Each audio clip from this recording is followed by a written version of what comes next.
Hey guys, have you ever wondered if there is any good budget phones today? We always talk about the flagship. Samsung has their flagship S8, but they also have their J3.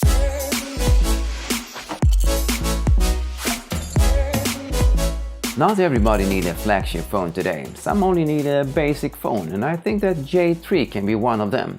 If we take a look at the design, so is it maybe not as eye-catching as the S8, but you have a really good looking phone here. On the back is a plate of metal and around it is a frame of plastic. And all the material feels that it was of really good quality. So when you hold the phone in your hand, does it feel that it was a premium phone? It's when you come to the screen that you begin to notice that it is a budget phone. It's a 5-inch screen with a resolution of 720p, so not the highest resolution. And it lacks a little bit of clarity and sharpness, and even a little bit of dynamic range. Especially when you look at the YouTube videos, can you feel that it feels a little bit of washed out? Something that you also notice when you're looking at videos is that the sound quality not is that good. That is something that you also can find on flagship phones today, especially those who have water protection. And water protection is something you also miss on this one, and even a fingerprint scanner. So you miss a lot of those features when you're taking a budget phone. If we take a look at the battery, so is it not that big? It's a 2400 mAh battery. But as it has a smaller screen and a lower resolution, and other things that don't take so much battery, so is the battery time really good? You get 1 day of average use, so in that way so do you get a battery with good battery capacity.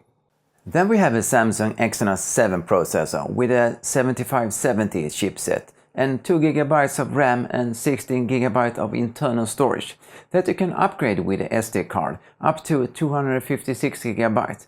And that's always nice when you can upgrade the memory with a SD card so you can store more. Now you probably wonder how good is the performance with this specification, and I must say surprisingly good. Maybe not as fast and snappy as a flagship phone, but it works really good here. Even playing quite demanding games works fine. Okay, this is not a phone for you who plays games a lot, but it works quite okay.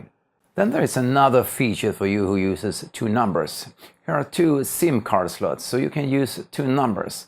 So one for work and one private. So this is a really nice feature that you don't see on many phones today.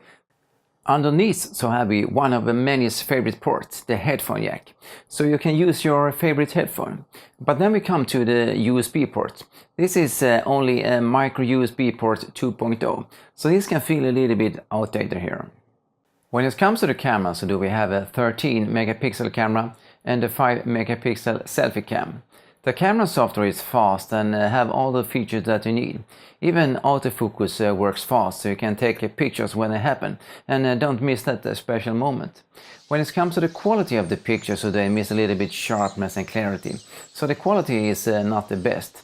When it comes to video, so can you only take video up to 1080p at 30 frames per second. And the quality is quite okay, but you don't have that image stabilization, so the video can be a little bit shaky. When I take a look at this phone now, so what's the things that I was expecting, but also things that I wasn't expecting. Like the quality of the phone, it feels like a premium phone. And also the performance, that it could handle quite demanding games. So are you after a quite good quality budget phone? So do I think this is a quite good contender there?